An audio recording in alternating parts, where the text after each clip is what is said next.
Hola, ¿qué tal? Buenas noches. Buenas Bienvenidos a noches. todos. Les agradecemos el tiempo, la espera y bueno, a nombre del CESI de Equipos Interferenciales les damos la bienvenida y dejo con ustedes al doctor Armando Campos, especialista en fisioterapia y bueno, en este caso también tema de la fisioterapia de la articulación temporomandibular. Doctor Armando, muchas gracias por el tiempo y bueno, los dejo el aforo en sus manos. Muchas Muy, gracias. un placer, ¿eh? Muchas gracias.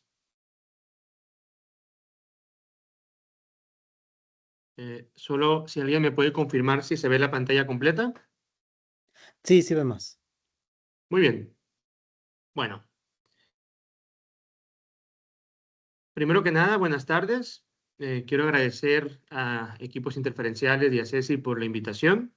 La verdad es que hemos estado hablando últimamente y ha habido muy buena relación, entonces muchas gracias por su invitación. Hoy vamos a mezclar dos temas, que uno es los trastornos temporomandibulares y la fisioterapia que aplicamos en ella, pero también lo vamos a unir con lo que viene siendo equipos de alta tecnología, como es el caso de la tecarterapia Wimback. Para poder contarles cómo se utiliza la tecarterapia en los trastornos temporomandibulares, me gustaría, primero que nada, llevar un poco la historia del trastorno temporomandibular y también cómo se valora y cómo lo tratamos. Primero que nada, es importante mencionar un repaso de la articulación temporomandibular. Voy a ser breve, ¿va?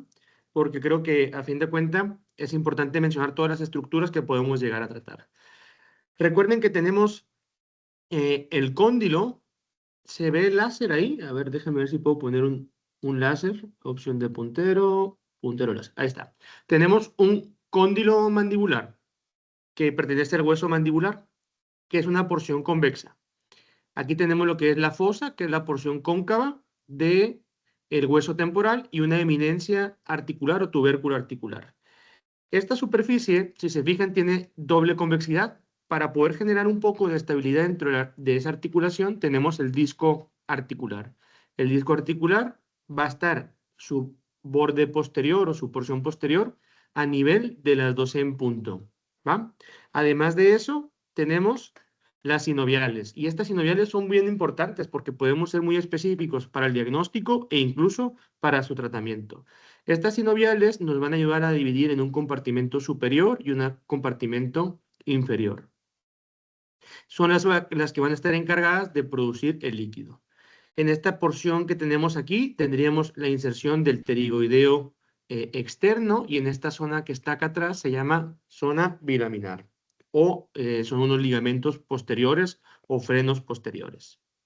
Bueno, eso es una ATM de un corte sagital con la boca derecha o con la boca cerrada en un perfil derecho. Eso sería el término correcto de mencionarlo, que es la relación céntrica que antes se conocía. Actualmente se le conoce como posición condilar estable. Aunque si ustedes hablan con diferentes autores, pues les van a decir diferentes definiciones o diferentes terminologías. A fin de cuentas, una posición condilar estable no es nada más ni nada menos una posición en la que el cóndilo y toda la articulación temporomandibular va a estar pues, lo más relajada posible y va a funcionar de manera armónica con todos sus ligamentos y todas sus estructuras. Aquí tenemos en este video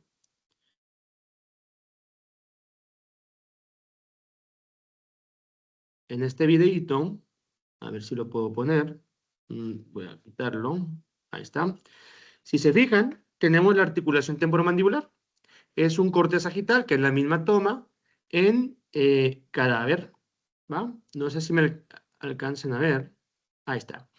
Tendremos lo que es el cóndilo mandibular, que es esta estructura, el disco en su posición de las 2 en punto, el tubérculo y la fosa. Sí se alcanza a ver la manita, ¿verdad?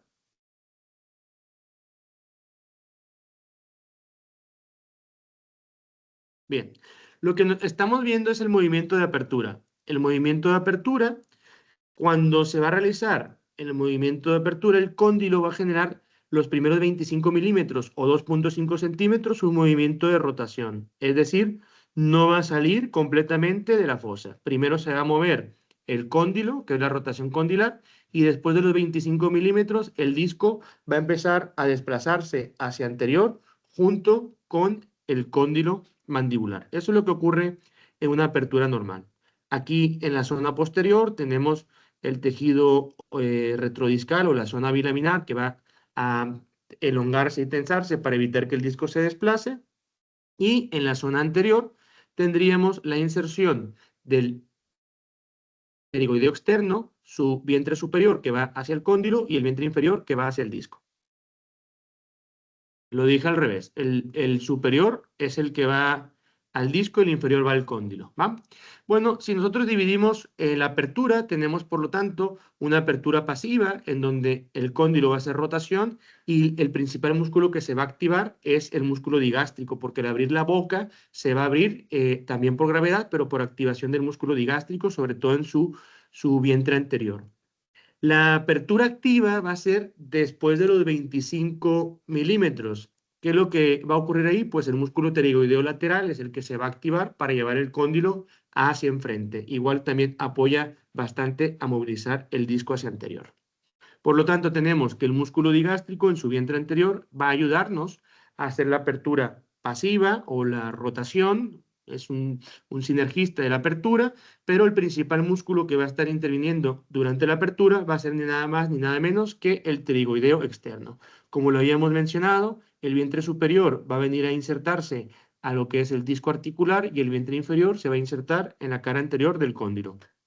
Un resumen de lo que ocurre durante el movimiento de apertura es,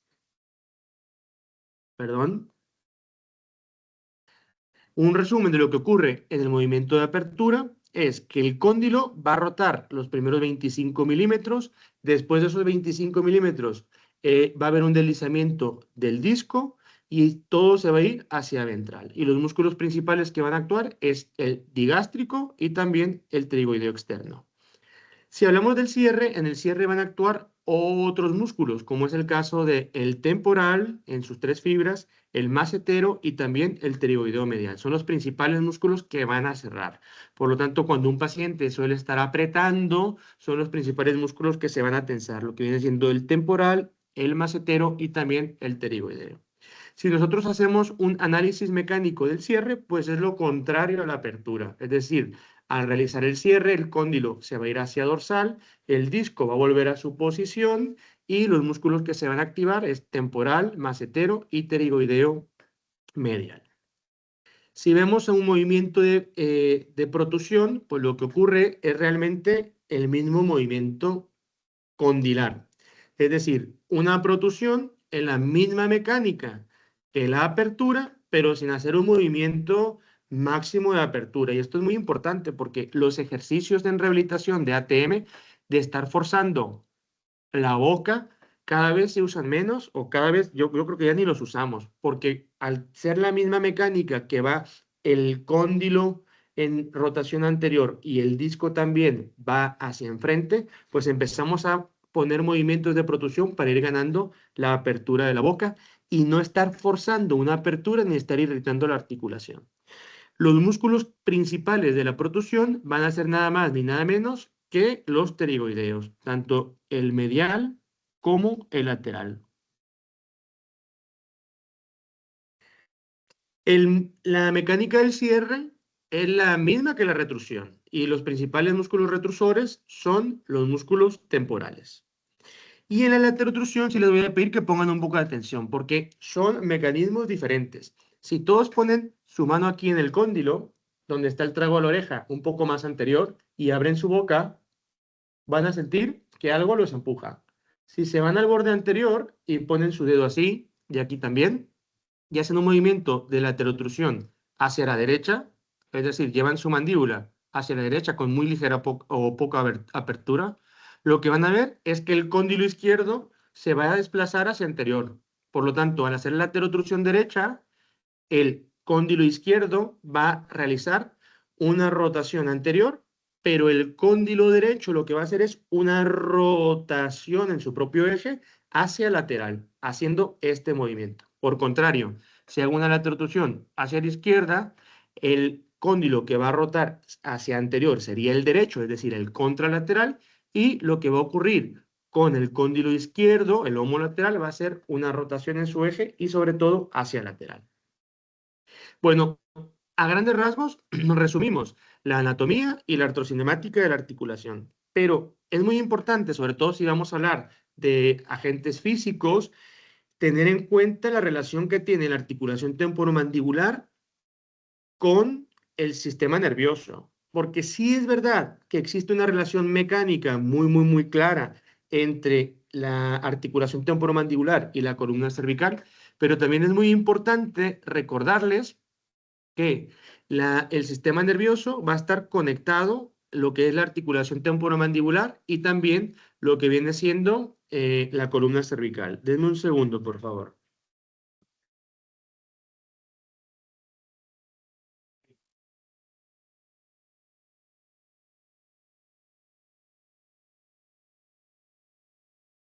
Una disculpa.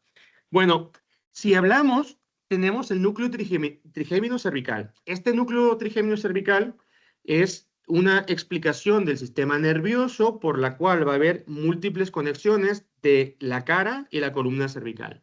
Es decir, ese núcleo trigémino cervical se va a encontrar en lo que viene siendo el tronco encefálico, ¿sí? Y va a haber convergencias de B1, que es el quinto par craneal, su rama oftálmica, B2, que es la rama maxilar, y B3, que es la rama mandibular, van a ir sus vías aferentes a converger a esa zona que se llama núcleo trigémino cervical, y además convergen con C1, C2 y C3. Es por eso que si yo tengo un problema, por ejemplo, en el músculo temporal, ¿sí? Que sería B1, me puede generar un dolor suboccipital. Si tengo un problema en las vértebras entre el atlas y el axis, que sale el nervio C2, me puede generar un dolor de oído. O porque si tengo un problema a nivel de B3 o en C3, me puede generar un dolor de cuello o un dolor mandibular. Además, tenemos otros núcleos, además del núcleo trigémino cervical, y estos son bastante importantes. Tenemos el núcleo mesencefálico, el núcleo sensitivo principal o núcleo pontino y el núcleo espinal. Estos tres son relativamente sensitivos y aunado a un cuarto núcleo que tiene el núcleo motor, que va a ser el que va a aportar la inervación motora a los músculos de la masticación, que son los que vimos previamente.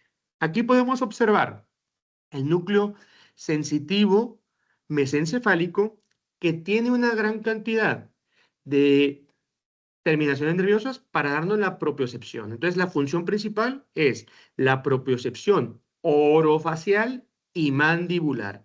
¿Y esto por qué es importante? Porque hay muchos o muchas causas que nos pueden alterar esos propioceptores y es muy importante también decir que ese núcleo, que es el núcleo mesencefálico, que está aquí, tiene interconexiones con el núcleo motor. Vamos a poner un ejemplo.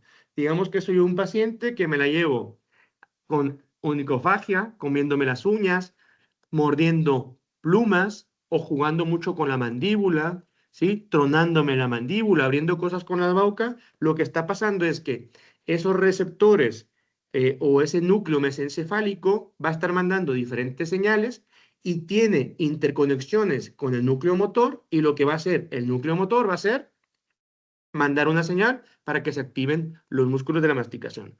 Por lo tanto, todo tratamiento que sea, ya sea odontológico o de fisioterapia, lo ideal es que sea suave para no irritar.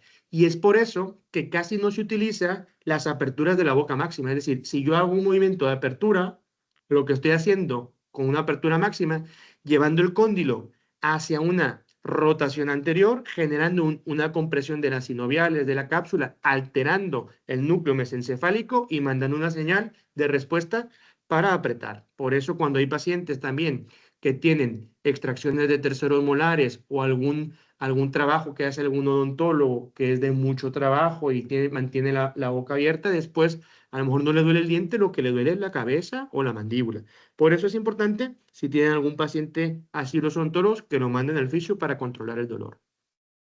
El núcleo sensitivo principal o el núcleo pontino, que sería este que está acá en azul celeste, pues es el núcleo que va a estar más relacionado con la sensibilidad táctil y agradable.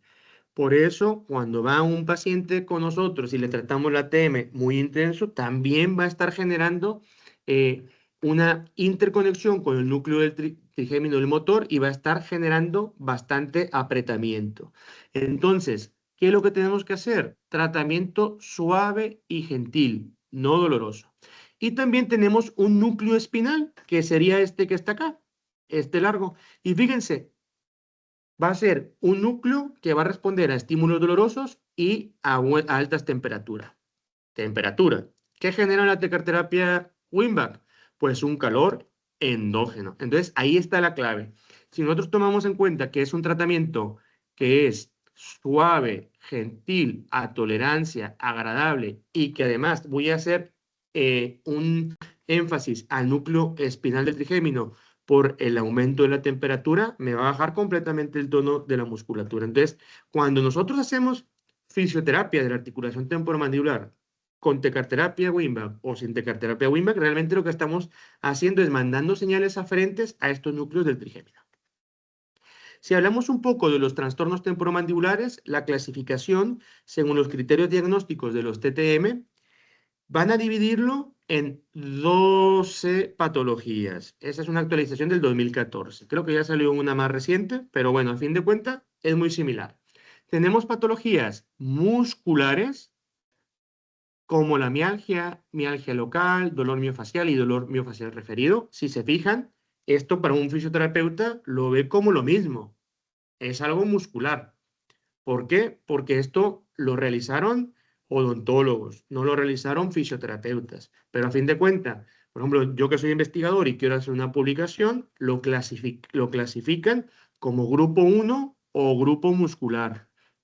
El grupo 2 sería todos los problemas articulares, artralgia, inflamación de la articulación o enfermedad articular degenerativa. Luego tenemos un grupo, perdón, ese sería el grupo 3. La artralgia y la enfermedad articular degenerativa es el grupo 3. El grupo 2 son todas las patologías intracapsulares o que conlleve a patologías del disco. Y luego ya tenemos unas complicaciones o otros derivados como la subluxación y el dolor de cabeza derivado de la ATM. Es muy importante, yo cuando leía esto no lo entendía, pero realmente se puede manifestar uno con otro. O sea, puedo tener un problema del disco con dolor muscular, puedo tener un problema articular con dolor muscular y el disco desplazado. O sea, pueden estar todos mezclados, ¿va? Esto es muy importante. Pero a fin de cuentas es como se clasifica por fines prácticos y de investigación. Y para fines objetivos de esta ponencia, lo vamos a clasificar en patologías o trastornos temporomandibulares de origen muscular, trastornos, que es el grupo 1, de origen del disco, y también trastornos articulares, que serían los tipo 3. Vamos a comenzar primero con los problemas musculares. Las patologías musculares de los trastornos temporomandibulares van a ser ni nada menos los pacientes que suelen tener un dolor muscular difuso, que puede ser en la cara, en el cuello y en los hombros. También van a tener un aumento de la sensibilidad a la palpación.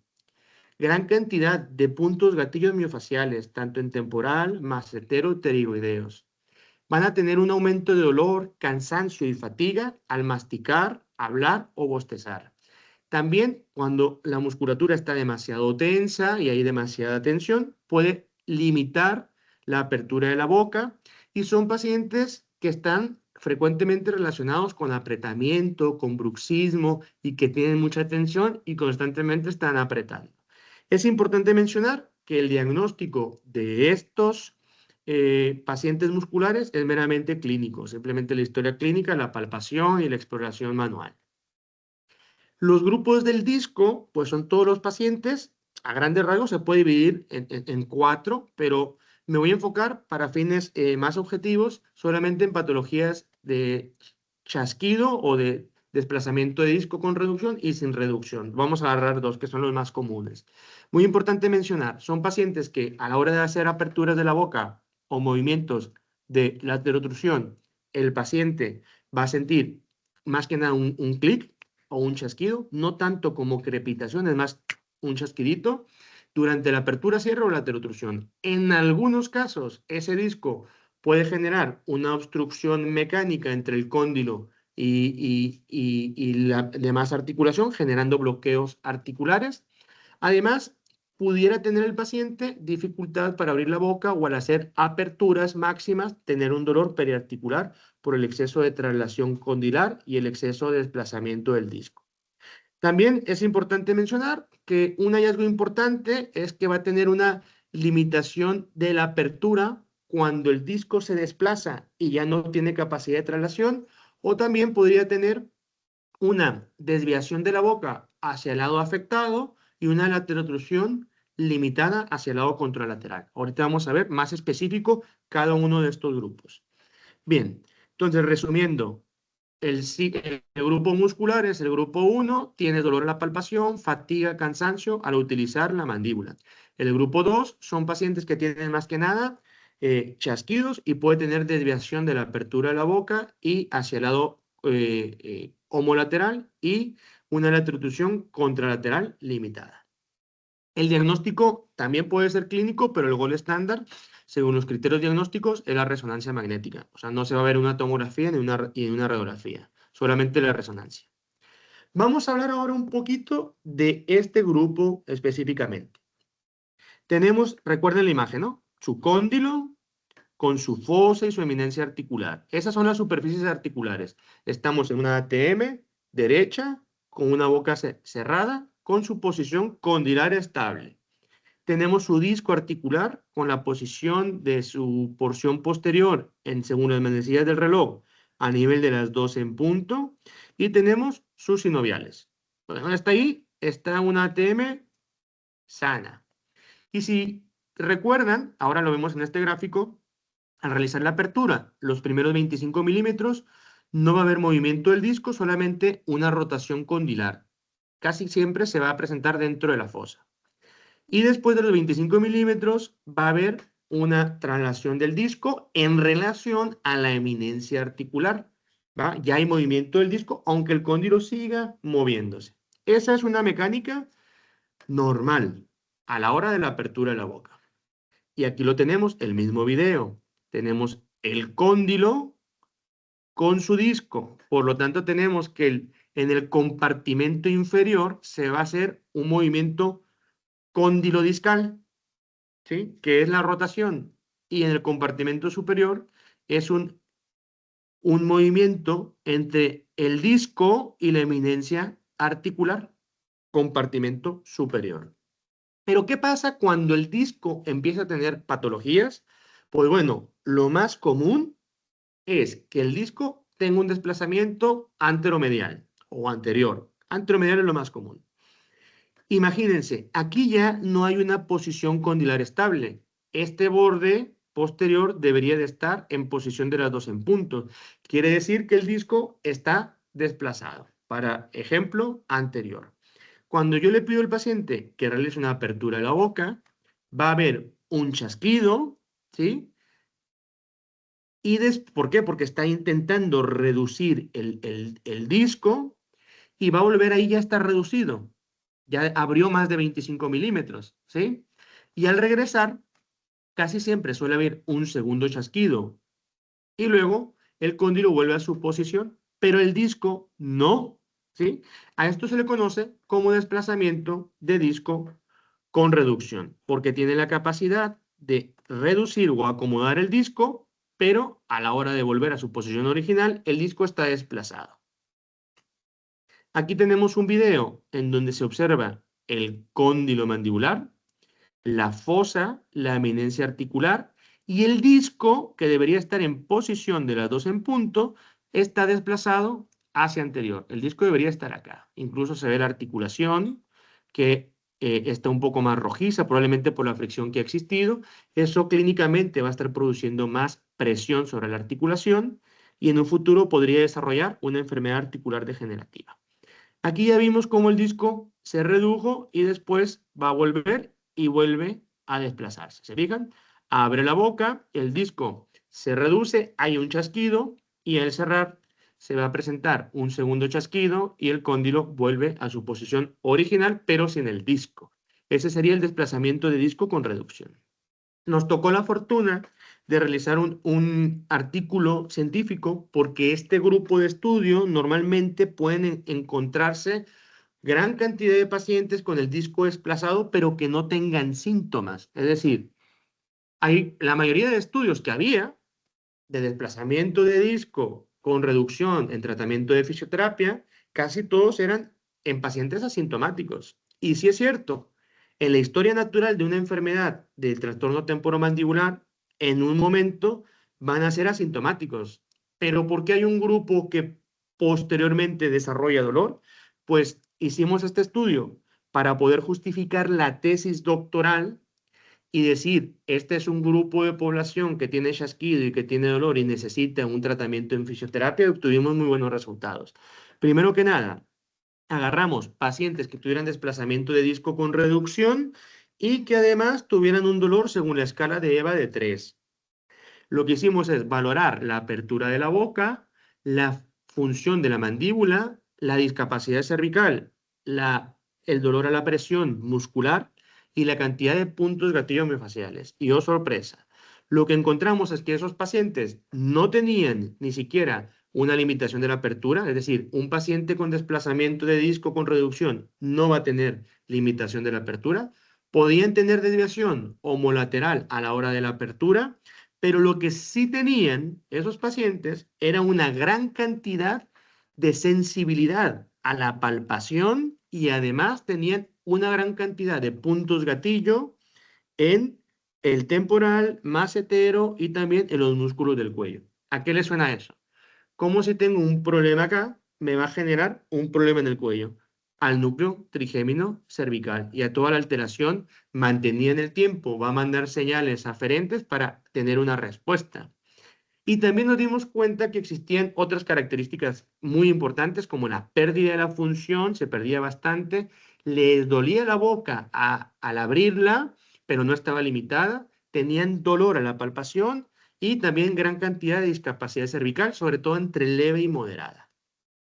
Bueno, ya para cerrar las patologías del desplazamiento de disco, vamos a mostrar otro ejemplo, que este ejemplo se llama desplazamiento de disco, pero y aquí está, desplazamiento de disco, pero sin reducción. Es decir, el disco se desplazó, se fue anterior, pero el cóndilo cuando quiere hacer la traslación no tiene la capacidad de reducirlo, por lo tanto va a generar una limitación de la apertura de la boca porque el disco está haciendo una obstrucción mecánica. Tenemos ahí el cóndilo intentando hacer la rotación, pero ya no puede ir más de 2,5 centímetros porque el disco ya se fibrosó, está generando ahí una obstrucción y el paciente va a tener una apertura de la boca bastante marcada. Tenemos el grupo articular, que principalmente son pacientes que van a desarrollar un dolor muy focalizado en la articulación, pueden tener bastante inflamación en las sinoviales, también van a tener una limitación de la apertura de la boca bastante considerable con una desviación y el hallazgo que clínicamente a mí me da muchos datos es la crepitación. Entonces no es la misma un chasquido que crepitar. Un paciente que abra, sienta arenillas, tenga limitada la apertura de la boca, quieras hacer una apertura pasiva, probablemente vaya a estar irritando la articulación. Ese sería el grupo articular. Y aquí el gold standard o el estándar de oro es la tomografía computarizada. Por eso, casi a todos los pacientes cuando trabajamos, terminamos pidiendo una tomografía. En proporciones, 95% tomografía, 5% resonancia. Y con esto, las tomografías actuales, pues viene muy padre porque se ve toda la articulación, te hacen un resumen en 3D, te viene también el cráneo, te viene la vía aérea, te viene el tabique nasal, te vienen muchos datos bastante importantes a correlacionar con la clínica que tenemos. Y bueno, aquí tenemos nada más una radiografía y esta es otra, es una paciente. Tenemos una ATM con la boca cerrada, derecha, una ATM con la boca abierta, derecha, incluso podemos ver bastante osteofitos y una ATM con la boca izquierda cerrada, una ATM con la boca izquierda abierta, que sería ahí. Déjenme poner el puntero.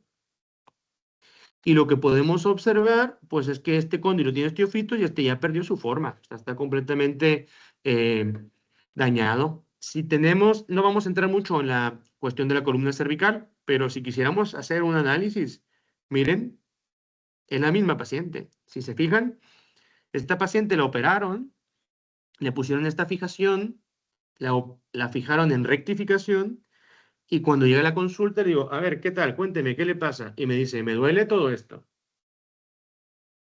Me dice que la habían operado de la columna cervical, pero ¿por qué si la operaron de la columna cervical debería estar bien? ¿Por qué le duele la cara? ¿Por qué le duele el cuello? ¿Por qué le duele la mandíbula? ¿Por qué le duele el brazo? Pues miren, probablemente existe una relación bastante interesante entre artrosis de ATM con artrosis cervical. Para valorar, hay que hacer una valoración que yo les sugiero que es paso a paso, comenzando desde una inspección estática, luego ciertos movimientos o dinámica, también valorar la articulación, el rango de movimiento y los puntos gatillo. Voy a hacer lo más breve posible para pasarnos a la parte de tratamiento. Aquí podemos observar la importancia de valorar la columna cervical, porque se ha visto que los pacientes cuando tienen una rectificación, pues pueden ir desarrollando con el tiempo, poco a poco, pues dolor cervical y también al hacer una rectificación cervical va a cambiar el ángulo mandibular, aumentando los contactos oclusales posteriores y generando también articulación, presión sobre la articulación. Por eso hay mucho software que tú le tomas a un paciente una foto a 60 centímetros y tienes que buscar en la posición de la cabeza, si está adelantado o no. Unos valores normales serían más de 50, menos de 50 te indica que la cabeza está más adelantada. Es sumamente importante ver la posición o la forma de la cara, porque por ejemplo, si tú ves una paciente que está así, con la cara cuadrada, que se le dice, pues te está diciendo que muy probablemente es una paciente que suele apretar, tiene una hipertrofia maseterina. Entonces, te está dando unos hallazgos clínicos bastante interesantes. Los dientes, hay que ver cómo está el esmalte de los dientes, porque te podría dar bastantes hallazgos clínicos, sobre todo si el paciente pues, tiene una mala higiene bucal o si el paciente toma gran cantidad de bebidas que son bastante ácidas, como refrescos, o, ¿por qué no?, el mismo ácido clorhídrico, pues a la hora de estar regurgitando con el reflujo, te puede ir gastando el esmalte dental. Entonces, un paciente que sea bruxómano o que apriete mucho en las noches, pues hay que en la historia clínica preguntarle si no tiene un reflujo gastroesofágico, porque el bruxismo es un mecanismo de defensa para evitar que el paciente expulse o vomite. Entonces está apretando para que ese ácido clorhídrico no salga. Importante, no voy a entrar mucho en detalle, eso le compete más a los ortodoncistas, pues ver el tipo de oclusión que tiene, porque dependiendo del tipo de oclusión, pues va a ser que se activen más unos músculos que otros. Por ejemplo, si lo vemos en una vista anterior, normalmente los dientes anteriores maxilares, o sea, los superiores, deben de tener una pequeña sobremordida sobre los dientes inferiores. Pero de repente te llegan a consulta pacientes con una maloclusión clase 3 o con una mordida abierta o con una mordida borde a borde, o con una mordida profunda. Y muchas veces traen un trastorno temporomandibular. Entonces tú puedes tratar el trastorno temporomandibular, pero probablemente lo que generó el trastorno temporomandibular pues fue una mala anatomía en el desarrollo de esa persona, que no se desarrolló adecuadamente el maxilar superior o se quedó una rama mandibular más alta que otra, no tuvo un buen desarrollo y por lo tanto esa articulación está sufriendo con el tiempo y puede terminar porque no es una cirugía ortognática, ¿no? Imagínense la cantidad de aire que va a entrar por la vía aérea, un paciente que tenga un prognatismo cierra la vía aérea y muchas veces son respiradores orales y esos pacientes no los cura nada. La lengua es un hallazgo clínico importante porque nos va a demostrar si tienes una lengua bastante seca. Eso te está dando indicios de que el paciente tiene un alto índice de actividad del sistema nervioso simpático, que está constantemente en alerta, en lucha o en huida. Puede ir cuarteando esa lengua y también te vas a dar cuenta que la lengua en vez de ser lisa va a tener las eminencias de los molares marcadas. Pruebas de diagnóstico para diferenciar si el dolor cervical, porque no tienen idea la cantidad de pacientes que nos llegan, que vienen, ni cuenta se dan que tienen tensión en temporal y en macetero, pero tienen un dolor de cuello. Ya los vio el ortopedista, ya han visitado 3, 4 fisios, pero nadie les ha revisado la articulación. Tienen dolor de hombro. Pones unos rollos de algodón en la parte posterior. Primero le preguntas, ¿cuál es el dolor el movimiento que te duele? La inclinación, la flexión, la rotación, ya que te lo muestren. Pone los rollos de algodón y es impresionante cómo mágicamente, si la causa del dolor cervical es la ATM, al quitar presión comienza a disminuir el dolorcito cervical. Es muy importante hacer ese tipo de inspecciones. Y también siempre es importante detectar qué cóndilo está anterior y posterior. Casi siempre, por no decir siempre, cuando tenemos un problema del cóndilo que se va hacia anterior, el contrario se va a ir hacia posterior y viceversa. ¿Sí me explico? Entonces, es muy difícil que los dos se vayan posterior, que los dos se vayan anterior. Casi uno va a ir hacia anterior y el otro posterior. Y bueno, es sumamente importante medir el rango de movimiento de manera activa y también de manera pasiva porque nos puede generar diferentes hallazgos clínicos.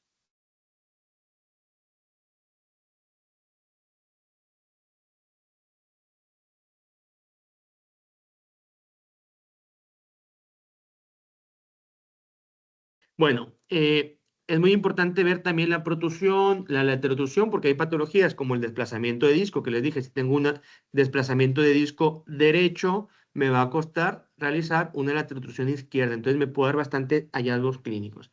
También la apertura de la boca máxima para ver el rango, me puede ir dando una referencia a ver qué tanto va mejorando, y la apertura de la boca libre del dolor, es decir, abrir la boca, ahí me duele, cuantifico, y si voy tratando, me puede ir dando una idea si el tratamiento está funcionando.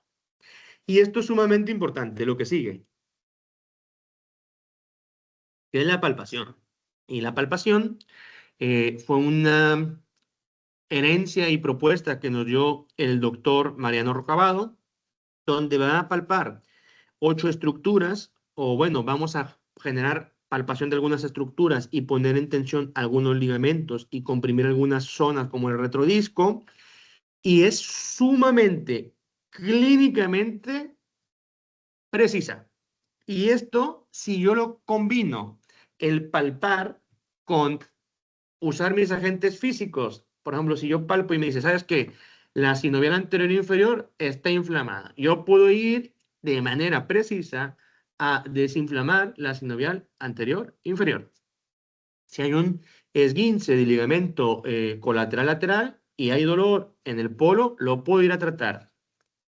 ¿Sí? Si hay una dolor en la zona bilaminar y yo sé anatomía y sé detectar si ese punto está irritado, lo puedo ir a tratar. Por lo tanto, la palpación de Rocabado creo que es muy importante para orientarnos qué parte de la articulación es la que está irritada. Eso sería a grandes rasgos la valoración. Digo, es una clase que normalmente dura 4 o 5 horas y intenté resumirlo para pasar ahora a lo que es el concepto de la tecarterapia. Y todo lo que dijimos de los trastornos temporomandibulares, vamos a ir tratándolos con este agente físico. Primero que nada, tecarterapia. ¿Qué quiere decir? Pues por sus siglas en inglés, Transfer of Energy, Capacitive and Resistive, que es la famosa TECAR. Es una transferencia de energía capacitiva y resistiva. Y ahorita vamos a ver por qué. Es una forma de diatermia de contacto que utiliza corrientes de alta frecuencia que van desde los 300 kHz hasta los 1000 kHz. Y esto es que va a transmitir la energía electromagnética hacia el tejido biológico para producir un calor endógeno. Si hablamos de los principios de la frecuencia, ¿sí? Pues una frecuencia sería el número de idas, el número de venidas en una onda sinusoidal en un segundo. ¿De acuerdo? Y los estudios de la tecarterapia pues nos han mostrado que va a tener un mayor efecto entre 300 kHz y 1000 kilohercios, o 0.3 megahercios y 1.2 megahercios, que sería lo mismo en la conversión, ¿de acuerdo? Es muy importante mencionar que es un aparato que vamos a tener un electrodo móvil que sea el capacitivo o que sea el resistivo. Y también tenemos que poner una placa de retorno, que es la que va a ser donde está el calor, va a ir en dirección a la placa.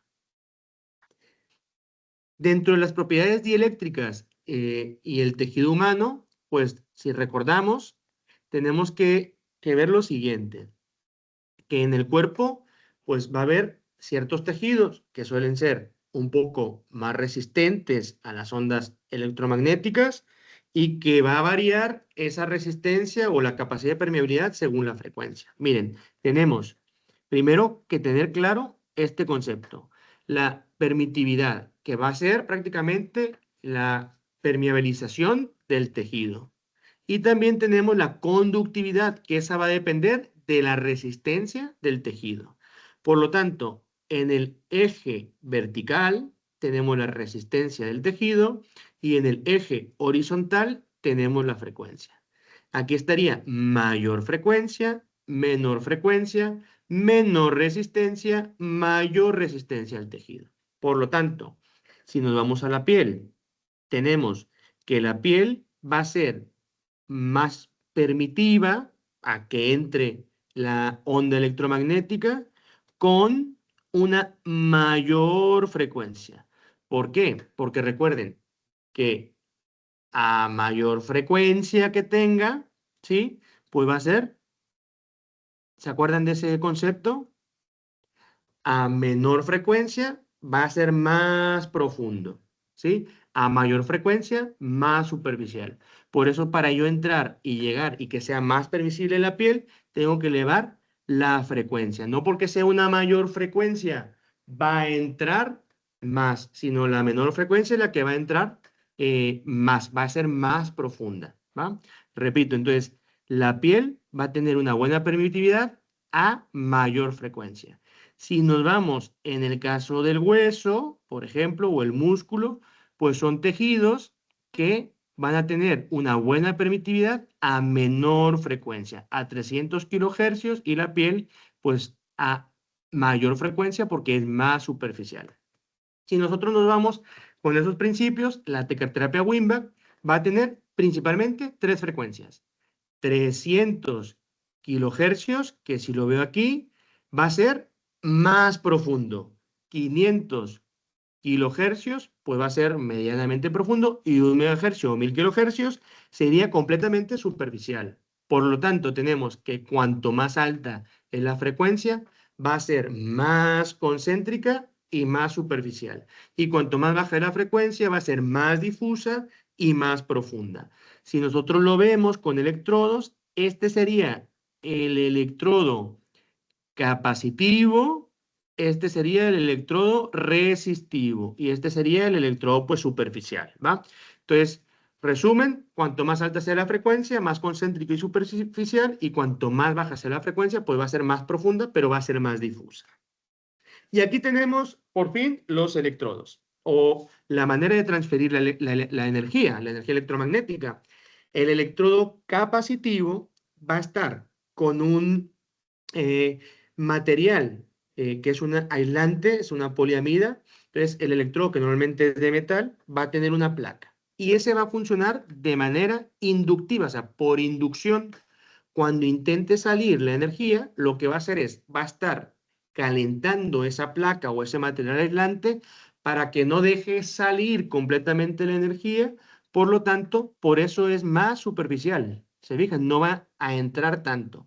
Entonces, el electrodo capacitivo, pues va a ser más superficial, pero nos va a servir para, en el tratamiento, para algo muy importante, que viene siendo para aumentar la permeabilidad de la membrana. Ahorita vamos a hablar de ello. Y el electrodo resistivo va a ser más que nada, pues no tiene ningún material aislante, por lo tanto va a entrar mucho más profundo y mucho más difuso. En cuestión de tratamiento, siempre es muy importante utilizar los dos, y ahorita vamos a ver por qué. Normalmente el electrodo capacitivo, pues es un electrodo que va a ser más afín a tejidos, como lo mencionamos ahorita, superficiales, como la piel, músculo, que son ricos en agua, y el resistivo, pues al ser más profundo, pues van a ser más para tendones, cápsulas, ligamentos y huesos. Pero siempre, para un buen tratamiento, sugiero utilizar primero el capacitivo y después el resistivo.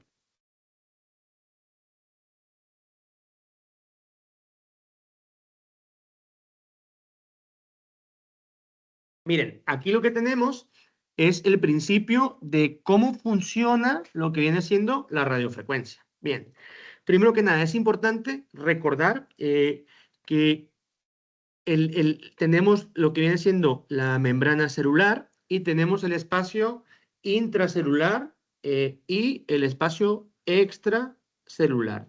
Y lo que va a hacer es que por medio de estas oscilaciones, lo que va a estar haciendo es generando un aumento del intercambio iónico y generando una fricción con el objetivo de producir pues el calor. Si lo vemos acá, miren, recuerden, en la parte extracelular o el espacio extracelular tenemos que tiene una gran cantidad de iones sodio, en el espacio intracelular tenemos gran cantidad de ion potasio, y lo que va a hacer esa intensidad de esa energía, aumentando ese intercambio iónico, generando una fricción, y por lo tanto se va a crear un calor endógeno.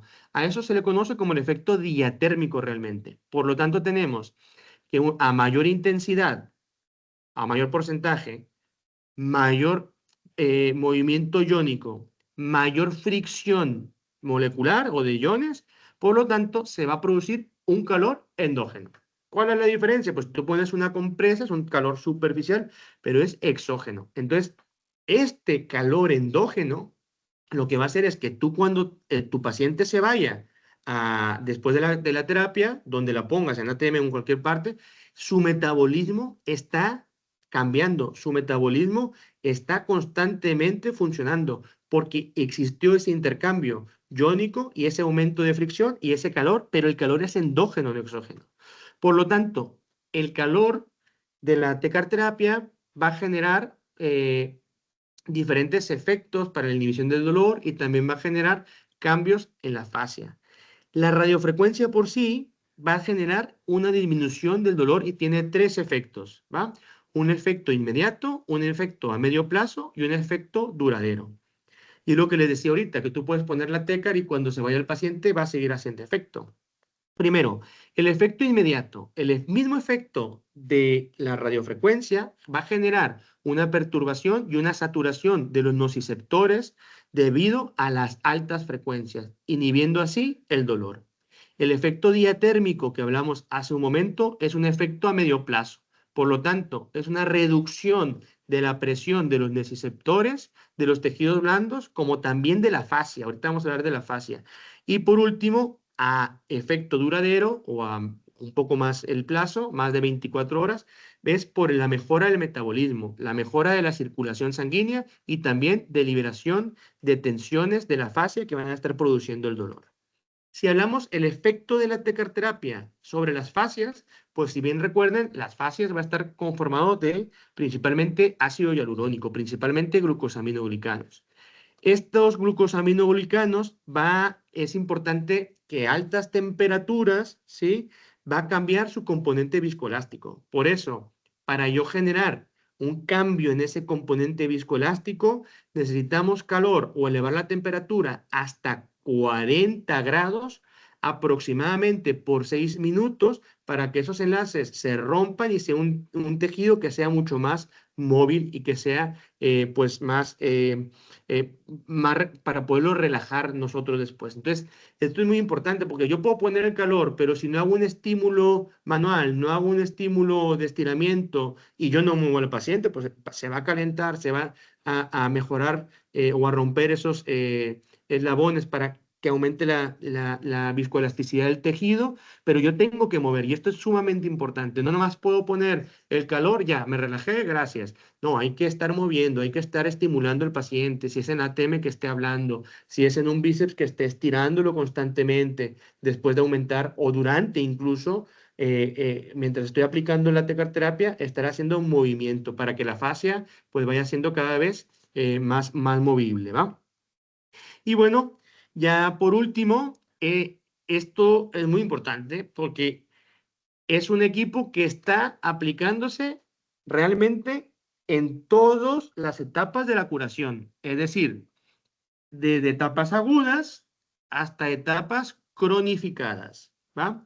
Es decir, etapas agudas, por ejemplo, tuve un trauma y yo lo indicativo, lo que está indicado es poner la tecarterapia, pero atérmica. ¿Por qué? Pues porque yo no quiero elevar la temperatura, simplemente busco una respuesta térmica porque está más, con más objetivo la termia al drenaje de esas estructuras por la estimulación del tejido linfático.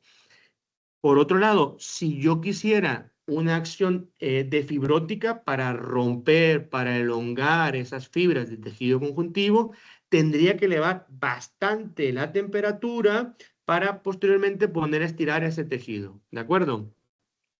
Si yo tengo un calor moderado, pues voy a intentar trabajar también sobre la vascularización y el sistema linfático. ¿De acuerdo? Entonces, en base a la temperatura que yo intente alcanzar, pues es el objetivo terapéutico que voy a tener. Agudo, más hacia la termia. Drenaje, más hacia la termia.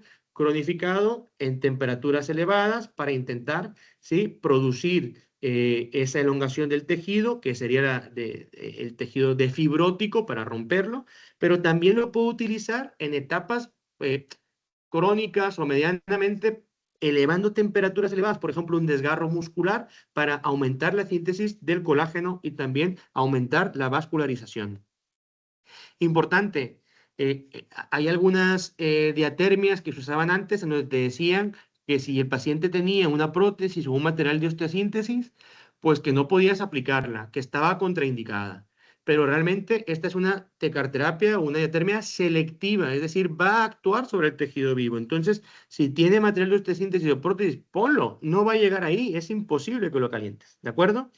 Pacientes de menores de edad, precaución, contraindicado completamente en cáncer, en fiebre e infección totalmente contraindicado, en la pérdida de sensibilidad y la capacidad de detectar el calor, tromboflebitis también, y pues marcapasos y bomba de insulino, mucho cuidado, porque pues la radiofrecuencia puede hacer ahí una interconexión, no voy a hacer que el paciente se nos quede en la consulta. Y obviamente en embarazo, a ver, está contraindicado, la marca te sugiere que esté contraindicado, pero si tienes una paciente que es de ATM y quieres hacer un tratamiento superficial, pues te puedes ayudar, ¿no? Nomás que no sea en los primeros 3 meses. Tratamiento para el grupo muscular. Miren, pues hay diferentes técnicas que son de inhibición intraorales, como técnicas del pterigoideo lateral, del pterigoideo interno o técnicas extraorales. Técnicas como punción seca van bastante bien, pero ¿qué te diría yo? Si a estas técnicas musculares le agrego calor, ¿va? Pues miren, aquí tenemos una paciente donde lo que estamos aplicando es el electrodo capacitivo. ¿Por qué? Pues porque el electrodo capacitivo va a ser muy afín a tejidos que son más superficiales, como el músculo. Pero es muy importante, ahorita les dije, siempre se tiene que poner el capacitivo y posteriormente el resistivo. ¿Por qué? Porque el capacitivo, a pesar de ser superficial, lo que busco es que en los tejidos como la piel y lo que viene siendo el músculo, que son ricos en agua, existe un intercambio iónico bastante fuerte para que ese intercambio iónico me aumente la permeabilidad de la membrana y cuando yo llegue con el electrodo resistivo, alcance mayor profundidad, 5, 6, 7 centímetros, y cualquier cosa o cualquier otro agente físico que yo quiera aplicar después, pues va a ser de mayor, se va a aprovechar más porque aumenté la permeabilidad de la membrana y a la hora de querer después elongar alguna cápsula va a ir mucho mejor. Miren, lo que se puede hacer con la tecarterapia WIMAC en pacientes musculares. Shock térmico. Ahí estaba trabajando con la mano.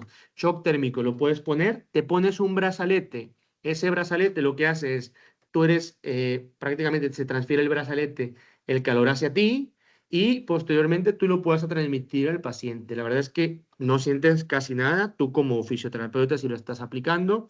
Ahí lo que estoy haciendo es en las sinoviales, shock térmico. Y también en la musculatura del macetero. Shock térmico, ¿por qué? Porque en vez de tener un electrodo donde se disipe bien la energía, lo que hago es junto en un solo punto, que en ese caso es mi dedo pulgar. Entonces, como es toda la energía que está pasando con una superficie más pequeña, en un punto gatillo lo que va a hacer, irlo relajando. Entonces, puedes tratar puntos gatillo también. Si el paciente está muy sensible, sobre todo si no quieres hacerle punción seca. Miren esta maravilla. Traigo el guante, la misma paciente, porque lo que estamos haciendo es, con el guante, tratando de manera intraoral. Es decir, estamos dando el masaje extraoral, pero también estamos aplicando un masaje transversal y longitudinal al macetero. Entonces, las mismas técnicas que utilizamos de manera manual, tú le puedes agregar calor y es un efecto bastante placentero para el paciente. Para el grupo del disco, fíjense aquí, este grupo, ¿se acuerdan que les dije? Hay dos grupos principales, el que se desplaza y tiene chasquido o el que te bloquea el movimiento porque es una obstrucción mecánica. Desafortunadamente, cuando me llegó la paciente, no tenía pila mi calibre, y bueno, pero ahí se ve, es 1,75 milímetros. Pídele tú a un paciente con 1,75 milímetros, no, sería 1,75 centímetros. Ahí hay un error, ahí discúlpenme. Entonces, pídenle ustedes a un paciente que abra la boca y que coma con esa apertura, o sea, con 1,75 centímetros. No puedes, que bostece, no puedes. Incluso que vaya al dentista, no puede ir al dentista, no le das margen para trabajar.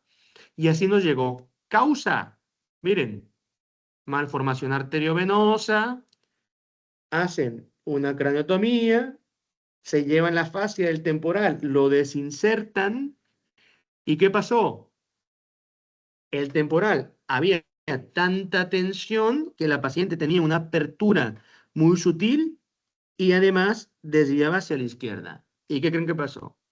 Que durante todo ese cambio mecánico entra con una apertura normal, exceso de tensión. ¿Qué función tiene en el cóndilo el temporal? Retrusión. Tira el cóndilo para atrás, el disco va para enfrente, quieres abrir, obstrucción mecánica. Le mandamos a hacer resonancia magnética y mira, ¿qué es lo que hicimos? Tecarterapia Wimback,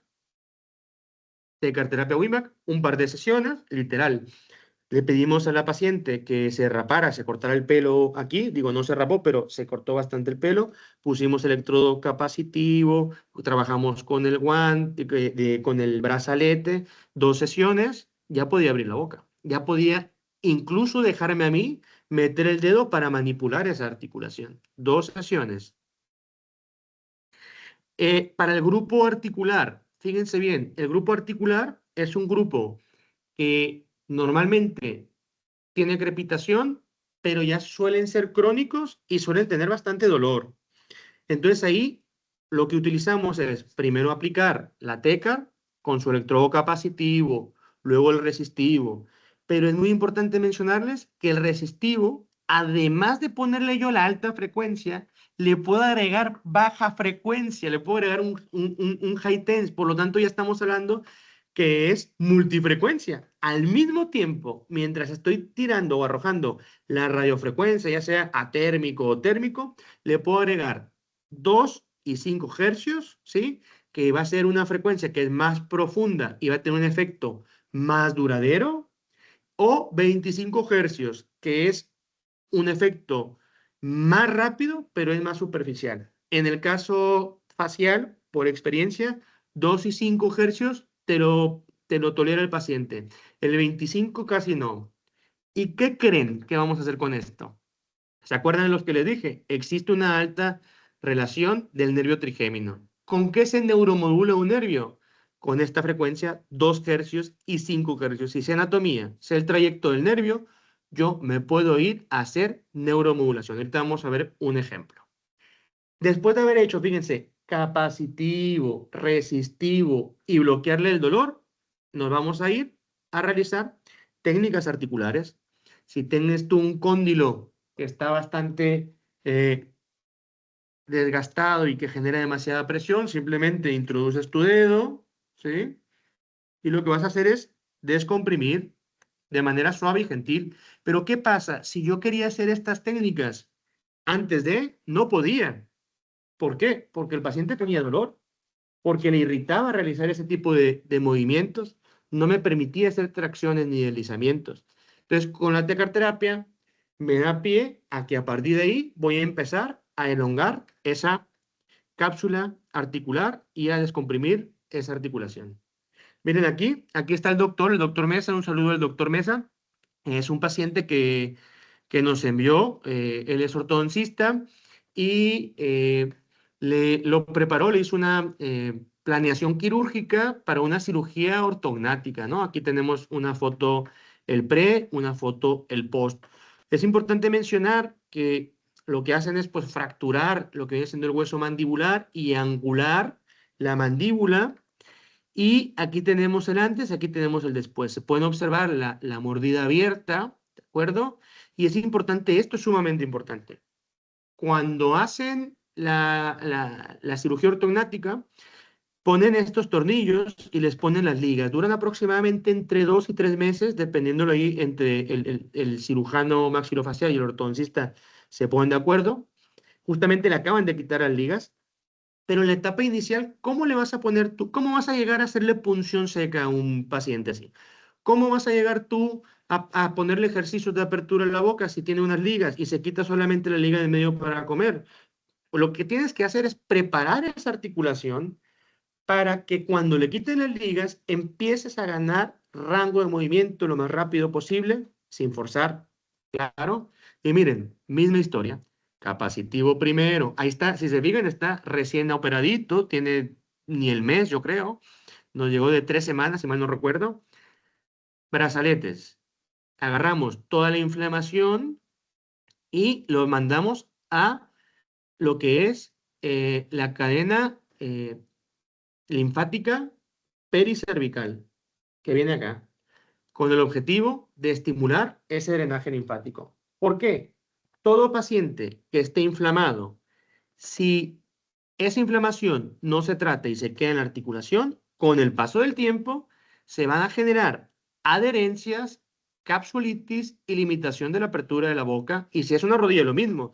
Te operan una rodilla y no drenas inmediatamente, ese paciente a los 2 meses, 3 meses, si te llega a terapia, vas a batallar más para ganar el rango de movimiento que si te llega a las 2 semanas, a las 3 semanas o a los 5 días. Por lo tanto, es muy importante en pacientes posterior a una cirugía ortognática hacer el tratamiento de drenaje. Este paciente me llegó hoy me llegó justamente, miren ahí. ¿Se fijan? ¿Qué pasó? Me lo mandaron porque ha tenido múltiples tratamientos. Es un paciente que está desdentado, ¿sí? Al estar desdentado te van a hacer la mandíbula hacia anterior y además te va a disminuir la dimensión vertical, ¿sí? De la cara. Por lo tanto, ahí estoy haciendo unas pruebas para ver si el dolor le despierta al estimular el nervio alveolar de B3, que es el que está inervando o debería inervar los dientes, y lo que me dijo es que le generaba dolor y le reproducí sus síntomas. Aparte que valoré la sensibilidad de la cara y estaba alterada un poco. Lo mismo, misma historia, capacitivo, resistivo. Al resistivo le metemos un high tense y me voy por todas las ramas del trigémino. B1, B2, bueno, B3 o rama mandibular. B2 y B1. ¿Qué me quiere decir eso? Que vamos a bloquear el nervio trigémino, debería de disminuir el dolor, tiene efecto un poco más duradero y que además al relajar o bloquear el núcleo mesencefálico, el núcleo pontino y además le agregué calor para el núcleo espinal, toda la musculatura, porque esos núcleos tienen interconexiones a nivel del núcleo motor, en automático al bloquear dolor, al poner buena temperatura, ¡pum!, los músculos de la masticación se relajan porque se relajan. En este caso, a este paciente le quieren poner una placa, pero no pueden porque tiene aumento de la sensibilidad. Entonces me lo mandaron para desensibilizar y ya que se desensibilice, se aplica la placa y le debería ir bien. Normalmente hacemos este tipo de trabajo y tenemos buenos resultados. Bueno, andamos llegando al final. Creo que me pasé 4 minutos. Esta es mi tesis doctoral. Soy fisioterapeuta de profesión. Tengo un máster en fisioterapia ortopédica, otro en investigación y un doctorado en fisioterapia. Y mi línea de investigación es los trastornos temporomandibulares. Tenemos bastante tiempo estudiando los trastornos. En este código QR con su teléfono lo pueden mandar para que descarguen la tesis. Vamos a dar unos 10 segunditos para que lo descarguen y se la lean. Está bastante entretenido. Creo que ahí poco a poco la pueden ir viendo si les interesa el tema. Bueno, por mi parte, gracias. La fisioterapia es una forma de pensar, una forma de actuar y una forma de vivir. Pienso como desayuno y vivo fisioterapia. Ayer estaba hablando ahí con un doctor amigo mío. Me disculpé porque le mandé mensaje al doctor Mesa a las 11:45 y andaba haciendo lo mismo. Entonces yo creo que es nuestra modo de vivir. Y bueno, un poco de mis maestros a lo largo del camino. Yo creo que hay como 450 años en esta foto de todos los profesores que he tenido, ¿sí? En terapia manual y también profesores que he tenido en la formación de ATM. Aquí estoy yo cuando me doctoré con mi tesis en el año 2021. Y bueno, este es un amigo, un profesor mío español que se llama Andoni Carrasco y eres Javier Salazar. Javier es un amplio amigo mío, lo quiero mucho, es de Guatemala y él ha sido el que hizo que todos los conocimientos que tenía yo en ATM, pues los fuera trasladando poco a poco a la tecnología y que esa era la tecarterapia Wimberg. Entonces, no están peleados muchas veces. Es que la terapia manual es mejor. Es que la electroterapia es mejor. Hombre, si tú eres lo suficientemente vivo y combinas las dos y sabes los mismos principios y sacas el mejor provecho de uno y otro, la verdad es que puedes potencializar y tener unos excelentes resultados. Entonces, pues el Javi fue el que me estuvo metiendo al tema de la tecarterapia y la alta tecnología. Pues puse aquí porque va a haber un curso, ya yo creo que ahorita darán la información, el día 29, 30 y 31 de mayo en la Ciudad de México. Es para fisioterapeutas. Odontólogos también han entrado, vengo de Mérida, estuvieron ahí como 8 dentistas, 7 dentistas o 5, no recuerdo. En Guatemala también estuvieron algunos dentistas. Y bueno, a fin de cuentas, pues yo creo que es una formación para todos. Aquí están mis contactos, mis redes sociales. Si me quieren ver ahí cosas que publico sobre esto, pues ahí lo pueden observar. Y por mi parte sería todo. Muchas gracias.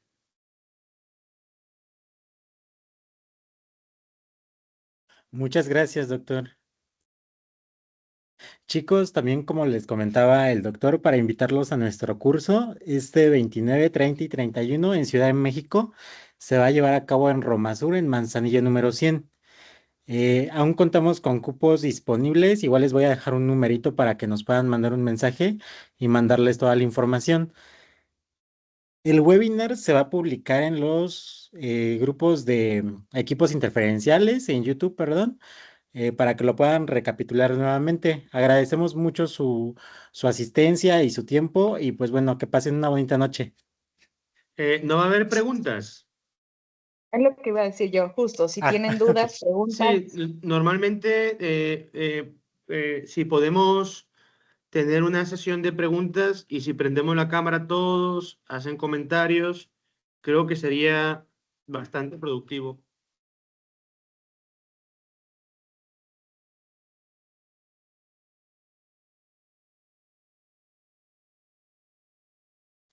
No sé si alguien tenga alguna pregunta con confianza, pueden quitar el micrófono y con gusto, ¿eh?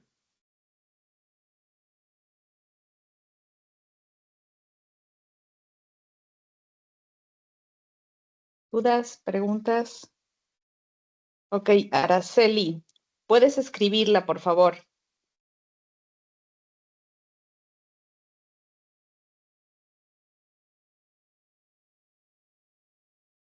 listo, ya está habilitado el micrófono para todos, chicos.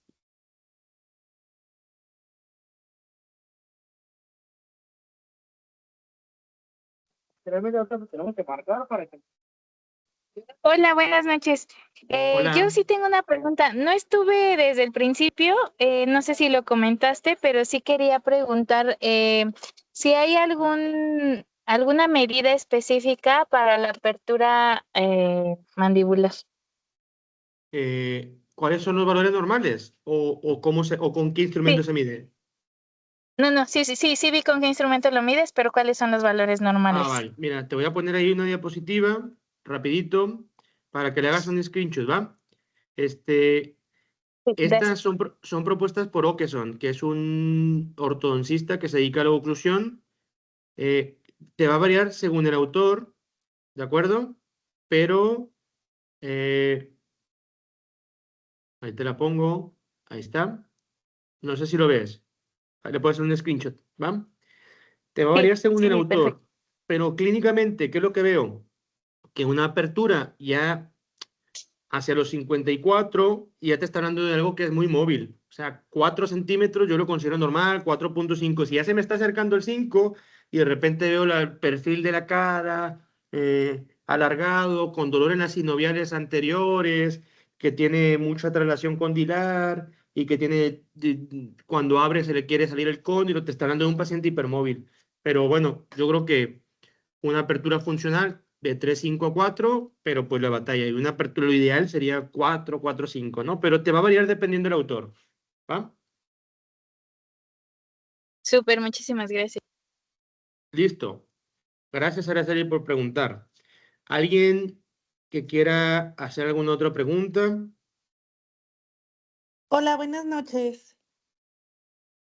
Buenas noches. Yo también entré un poquito tarde a la plática, no sé si lo Bien. comentó. En cuestión de la tecarterapia, cada cuándo se recomienda su uso? O sea, ¿tiene de que cada 7 días o es? No, la tecarterapia yo creo que es uno de los equipos más nobles y no la puedo usar diaria, ¿sí? Diario lo puedes usar, no hay ningún problema. Pero en mi caso, el paciente de ATM lo suelo ver una vez por semana en promedio hasta que lo logramos estabilizar. Y después de 2, 3 sesiones se estabiliza y listo. En el caso de que tenga un dolor muy agudo, lo podré llegar a citar 2 veces por semana, no más, no más. El paciente de ATM es muy noble y responde bastante a estímulos de relajación y le suele ir bien en cuestión de dolor, ¿va? Pero no hay, lo puedes usar diaria, no hay ningún problema. Yo te puedo decir que de todos los equipos y de todo, es lo que más no le puedes aplicarle a un paciente. Y por ejemplo, si el paciente tiene alguna capsulitis, alguna adherencia ahí en la articulación, ¿también aplica lo mismo de tiempos entre sesiones? Eh, Normalmente lo que suelo hacer, sí, igual, o sea, le pongo el calor, la movilizo y luego le dejo ejercicios para ir elongando la cápsula, pero no de apertura, de protusión o laterotusión. Ok, pero no puedo manejar la parte de la adherencia también con la teca. Ah, sí, lo mostré ahorita. Normalmente lo que hago es, o sea, si tú aplicas Tecar te va a ir bien, pero si aplicas Tecar y haces movilizaciones, te va a ir mucho mejor, porque estás cambiando el componente viscoelástico del tejido. ¿Me explico? Ujú. En el caso mostré un ejemplo de artrosis, donde puedes poner capacitivo, resistivo, si tiene dolor, bloqueas el dolor para que te deje mover, metes y empiezas a mover. Pero es que si yo te digo de verdad, con una sesión por semana, basta y sobra, no tienes que darle 3, 4, 5, ¿va? Tenemos pacientes que la chica esta que te mostré acá, de la malformación arteriovenosa que le desinsertaron el temporal, le he dado 7 terapias y ahorita trae 3,5. Ya es una apertura funcional en 7 sesiones y le daba una por semana y luego pasé a 15 días y ahorita creo que está en 3 semanas. O sea, es que es bastante noble, no es que tengas que citarlo constantemente a intentar movilizarlo como un hombro congelado, por ejemplo. Ok, muchas gracias. Sí, Mariana, un placer. Aquí hay una Bueno, pregunta. Ah, bueno, sí, con gusto. sí, yo otra vez, de una vez. Oye, pregunta. en alguna subluxación o luxación de la articulación con musculatura débil, ¿tú has aplicado TECAR con HIEMS como para Sí, mejorar sí, a ver, fuerza más normalmente, ejercicios? sí, la verdad es que sí. Tengo algunos pacientes que tienen hipermovilidades o que tienen algún síndrome de hiperlaxitud que Mm, batallé un montón para estabilizarla. Y el high EMS sí me ayuda bastante. Les pongo normalmente a nivel del macetero y que empiecen a apretar. Les pongo el guarda, sutiles, que no se, ¿no? Que no aprieten mucho, sutil y que empiecen a reclutar, luego descansan y otra vez, ¿no? Normalmente lo pongo focal, pero va bastante bien. Suelo hacerlo en maceteros, más que nada, ¿no? Les pongo algún rollo de algodón para que empiecen a activarlo y va bastante ujú. bien. Y sobre todo si combinas el cierre, pero más si le pones el high EMS con laterotrusiones. Ahí es Ok. donde con un rollo de algodón, mira, me voy por él.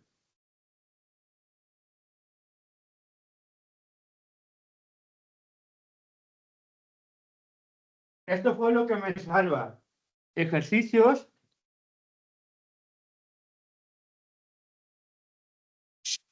Ok. ¿sí? Y luego Ujú. así. Ok. Porque si el problema es que como es hipermóvil y tú abres, el cóndilo va anterior lateral. ¡Bum! Entonces tú tienes que trabajar Ujú. aquí. ¿Quién hace la laterotrusión? Pues si es derecho, el temporal derecho. Te vas aquí. High arms. Y luego el izquierdo. Y luego cierre. Lo pones acá. ¿Mm? Lo pones aquí. No sé si se ve. Ujú. Sí, sí, Y sí. que apriete un poco en el macetero y cierre. Y va muy bien. Digo, Ok. son los menos pacientes, el menor grupo que viene, pero sí lo he hecho. Te puedo decir que es una, esos tips que te di, el high ends con estos ejercicios, dale un mes, lo estabilizas, 4 sesiones, 5. Ok. Excelente. Muchas gracias. ¿Va? Un placer. Una consulta. Buenas Claro. noches. ¿Te Ajá. duele la mandíbula? Ah, Eh, gracias. esto que se pone aquí en el algodón que se pone entre los dientes, esto Sí. se utiliza mientras se está haciendo la terapia manual, ¿correcto? No, esto lo hacemos como ejercicio. O sea, ella me preguntó específicamente si podía usar el high EMS. El high EMS es una corriente EMS que tiene el electrodo resistivo, aparte del TENS. Entonces, mientras hago el ejercicio, esta es como la Una guía vez. o la resistencia para activar. Pero cuando yo hago terapia manual como una tracción, no lo utilizo. Lo utilizo para hacer pruebas, por ejemplo, la prueba de Messerman, que la mostré ahorita. Yo decía, a ver, ¿el dolor cervical está relacionado al problema de la ATM? ¿Sí o no? Pues yo tengo que ver. Y lo primero que es que me muestre dónde le duele, el rango de movimiento. Le pongo 2 rollos, uno acá y otro acá, y que haga los mismos movimientos. Si el paciente disminuye los síntomas o cambia ese dolor, quiere decir que el dolor cervical está relacionado al problema de ATM. Ok, muchas gracias. No sé si aclaré tu duda, ¿eh? Sí, porque más o menos quería saber si esto se hacía como un ejercicio activo, pasivo, Es activo, pero es para después de la terapia, lo comprendo. claro. Un Hablando placer. de una liberación de miofascial. Sí. ¿Alguna otra duda? Hola, Aquí tenemos una. Ay, Hola, hola, buenas noches. Sí, buenas noches. Tengo una duda. Por ejemplo, había mencionado que la tecarterapia trabaja mediante radiofrecuencia. Sí, La radiofrecuencia, por ejemplo, se puede interpretar igual que la radiofrecuencia convencional. que es la Sí, que se está utilizando mucho como en terapia dermatofuncional y eso. es la misma, es la Es la misma. misma. Usan el cabezal, el de 1000 kHz, es el más superficial, Ok, es el mismo, ok. es el mismo. Lo que pasa es que es estética, ¿sí me explico? Sí, Pero es dermatofuncional. De hecho, yo creo que aquí, no sé si de Ceci, seguro habrá algún webinar dermatofuncional o de suelo pélvico. O sea, es la misma radiofrecuencia. Nada más juegas ya. con los cabezales y las frecuencias. De Ok. hecho, creo que Y por tienen, ej- sí, sí, sí. perdón, creo que tienen, hay una crema que es musculoesquelética y otra crema que es para la piel. Entonces, sí sé que hay para derma. Ok. Y por ejemplo, yo sé que ese tipo de radiofrecuencia lleva o llega más bien hasta 80 grados aproximadamente. ¿La tecarterapia en qué grado llega? A ver, normalmente con que levantes 40, yo creo que es unos buenos grados. Nunca me he intentado ir, porque a la hora de aplicación, lo que tenemos que tomar en cuenta es que esto trabaja en base al efecto Joule. Es decir, el calor se va a ir acumulando cada vez más. Y mi parámetro de referencia es la tolerancia del paciente. Entonces ya 40 grados, hasta ahí yo creo que está bien. No sé qué tanto alcance tenga en elevar la temperatura, porque pues no lo hemos intentado, ¿no? Pero para fines de fibróticos, que tienes que elevar bastante la temperatura, 40 grados está bien. Ok, gracias. Un Hola, placer. Hola, hola, yo tengo una duda. Buenas noches. buenas noches. Buenas noches, quería preguntarte si tú ocupas punción seca con la TECAR, o sea, cuando usas con Lo la que, pulsera, si lo has combinado o si sabes no, algo de esto. no he llegado tanto. Estoy loco, pero me he contenido. ¿Qué sí he hecho? Hago bastante punción y la tecarterapia va muy bien para el dolor postpunción. Entonces, si tú tienes la tecar, lo que te sugiero es, primero, haces técnicas generales. Y vamos a poner un ejemplo. Tienes un paciente que tiene mucho dolor a nivel de los maceteros y de los temporales y los maceteros. Pues lo que haces es, no puedes ir a pinchar directamente. Entonces haces técnicas manuales, suaves, sin tecar. Luego ya que se focalice un poco más la fibra, haces punción y luego lo que suelo hacer es la tecar y luego ya algún masaje, algún estiramiento, es lo que suelo hacer, ¿va? O mientras está aplicando la tecar le digo que empiece a hablar, porque si habla, esa energía se va disipando cada vez más. En vez de estar almacenando y estás hablando, vas soltando esa energía.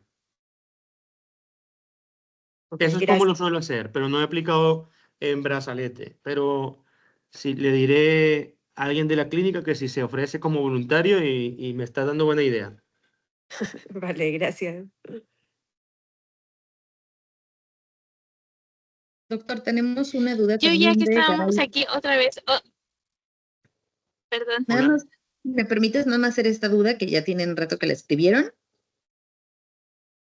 Claro. Doctor, ¿con qué porcentaje de aparición está relacionado la rectificación de columna cervical con la alteración de ATM? A ver, ahorita vamos a hablar de porcentajes. Y el porcentaje va a ser clínico porque tendría que buscarlo en la evidencia, no lo tengo igual. Pero de hecho tengo una plática que se llama Implicaciones clínicas de la rectificación de la columna cervical. En problemas de mandíbula, puedes tener patologías en los tres planos. En el plano sagital, que es la rectificación, en el plano coronal y en el plano transversal. El más común de los tres va a ser el plano sagital, es decir, la rectificación. La mayor cantidad de pacientes que yo tengo derivados de ortodoncistas es por rectificación cervical. Y es muy importante Ahí luego, si quieren, hacemos, si eres una plática de relación de la columna cervical con la ATM. Ojalá y se anime Ceci, yo encantado. Y la mayor parte de los pacientes que me llegan a la clínica traen dolor más rectificación. Eso es un hecho. O sea, traen dolor o traen algo con rectificación. En porcentaje, yo te puedo decir que pasando 80, clínicamente, ¿no? Digo, habría que buscar algún estudio epidemiológico que buscara, pero más de 80 fácil lo traen.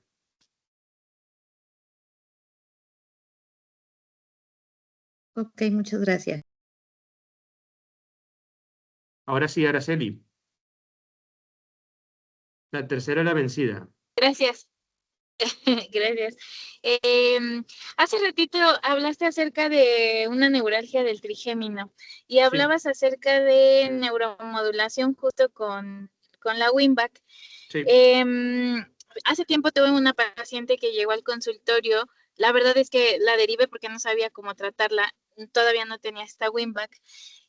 Pero ella llevaba una neuralgia no me acuerdo si era del alveolar o algo así que iba como que le alteraba la sensibilidad justamente a nivel del canino y ya le habían hecho endodoncia o no recuerdo qué cosa le hicieron, pero traía mucha alteración en sensibilidad en ese diente. Sí. Entonces, aquí solamente como para recapitular, la neuromodulación en ese nivel, o sea, ese nervio le hubiera ayudado a controlar. Ok. Normalmente la zona ideal le pides que abra Sí. la boca y un poco enfrente suelte. Y donde te empuja el cóndilo, por ahí y en profundidad va a estar lo que viene siendo a profundidad el ganglio de Gasser, que es como el ganglio donde se agarran los tres nervios. Entonces tú tomas como referencia el cóndilo y a partir de ahí te vas moviendo hacia arriba, hacia el medio y hacia abajo. B1, B2, B3.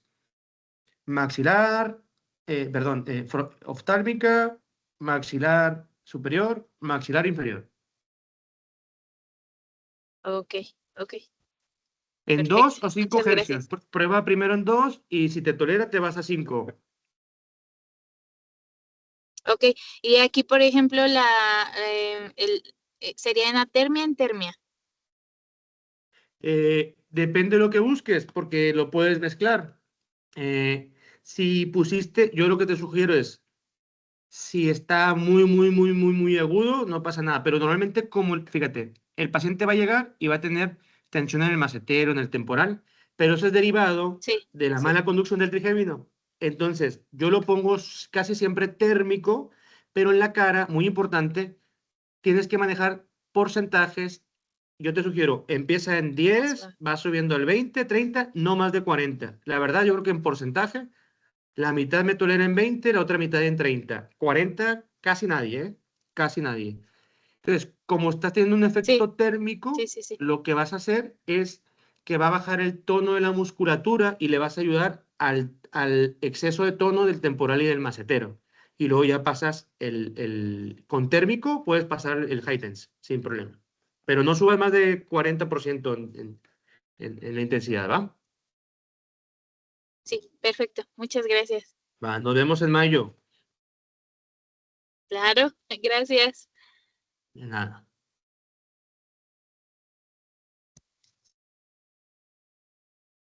¿Alguna otra duda?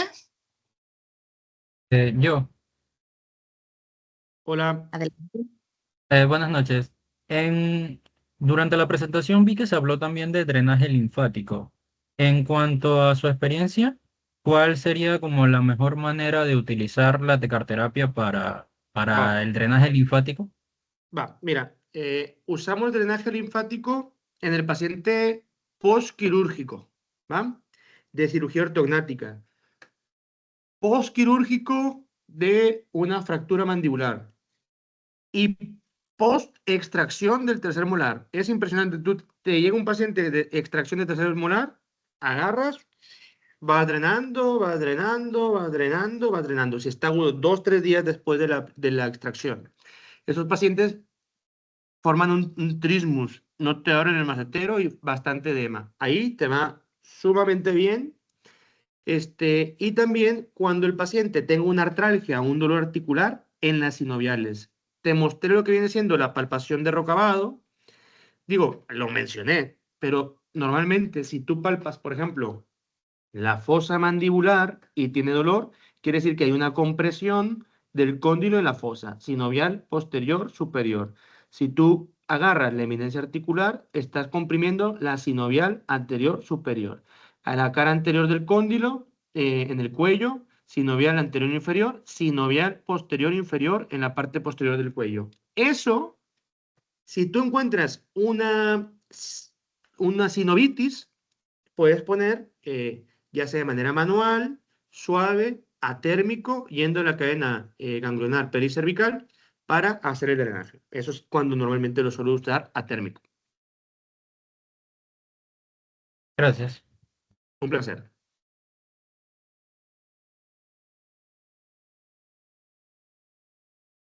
¿Alguna otra pregunta? Ya estamos terminando la sesión.